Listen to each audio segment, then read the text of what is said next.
Welcome to our conference, everybody, Reforestation for Biodiversity, Carbon Capture and Livelihoods. It is a great pleasure to join you all for such a timely and significant conference. There is no doubt that our planet is now at a turning point. After the year of the pandemic, we are now into the year of decision on combating climate change. We're going to hear from Whayley from Rainforest Concern UK, whose talk is entitled Restoring Life and Biodiversity to the Desert in Peru. Present a little of our experiences in southern Peru. I'm a research associate over 20 years at Royal Botanic Gardens Kew and at Royal Botanic Gardens Edinburgh. And so I'm going to provide a brief overview of our reforestation and habitat restoration project. We began in 2005 in the desert of southern Peru, and it continues to this day. I'll begin by outlining the key habitats in urgent need of conservation and our conservation restoration approach there, and then outline firstly the adaptive approach we used was essential, led to development of our regional plant conservation and restoration centre, and secondly how we approach the practice of restoration on the ground, and ending with our long-term focus on monitoring biodiversity and its cultural integration. The desert ecosystem of southern Peru is part of a huge hyper-arid biome that stretches from central Chile along the Pacific coast up to northern Peru. And within this, we focused on 5 key ecosystems. The first was dry forest with subterranean water. This forest there you can see is sadly already been lost to fire and climate change. Andean valleys with high biodiversity, cactus-rich habitats. And fog ecosystems, fog oasis lomas and tillandsia systems. Underpinning all of this and our approach was the traditional farming of huertas. The huerta system, this is a sketch I made, depends on nitrogen-fixing trees incorporated from the wild into traditional and very important ancient varieties that have been domesticated by pre-Columbian cultures such as the Nazca. And all of these systems are interdependent. Our regional approach meant that we were driven by climate change and environmental change and adaptation to it. Straight away, we had a problem because Prosopis forest, the keystone species, was dying back. We published a paper on the reasons behind that, we think. We had to address the needs of fuelwood. The majority of rural communities require fuelwood every day, and a lot of those are migrants.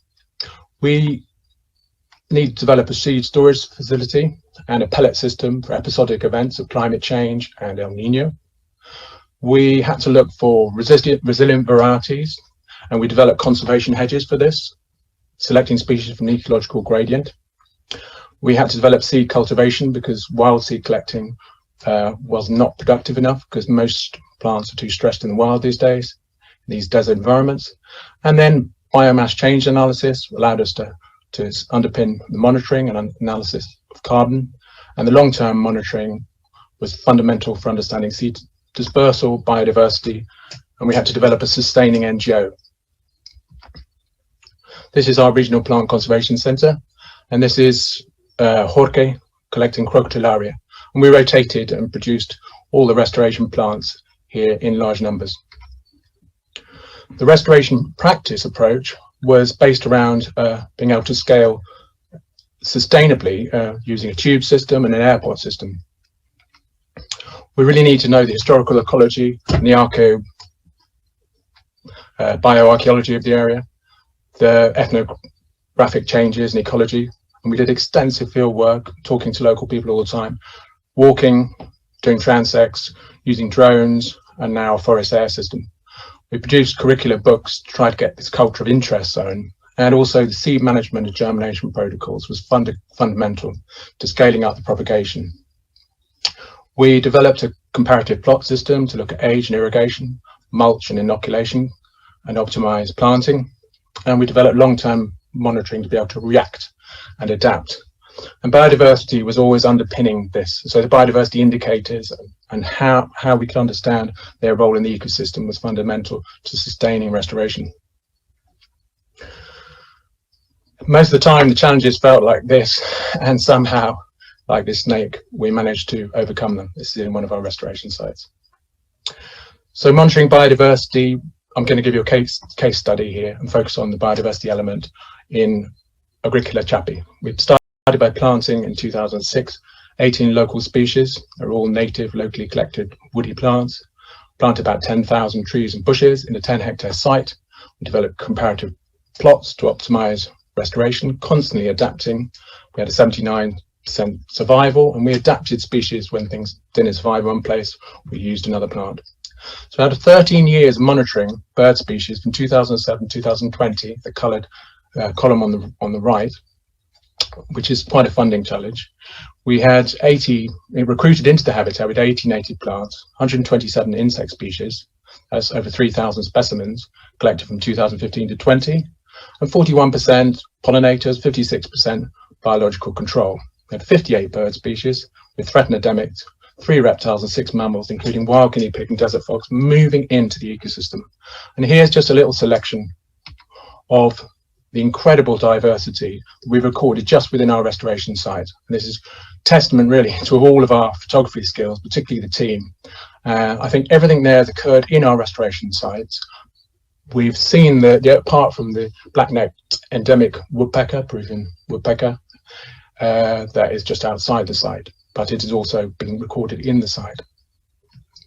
Just to give you an idea, in 2006, what things looked like. We worked on an ancient watercourse, so we knew we had a subterranean watercourse system, and by 2019, we're beginning to develop closed canopy forest. Foxes moved to the area. Just talk about this fantastic photo. Willington, basically a young desert fox, Andean fox, and it's eating wild tomatoes, prosopis pods, and dispersing them up and down into the Andes throughout the ecosystem, extending our restoration through these little huaycos or corridors. Those are photos of our restoration sites and direct planting. Today, drone monitoring analysis has become an absolutely essential tool. And of course, education is all about this. And we use the team to be able to communicate what we've discovered from restoration. We'd be able to discover biodiversity and how it is interrelated, both to our lives and the ecosystem and the wider interests. So it's the key thing is seeding the interest, it's the cultural uptake. And this is just one of these Microphis populations that moved into our restoration site with Balnesia renthema. And I'd like to say thank you very much. Gracias y vive el Perú.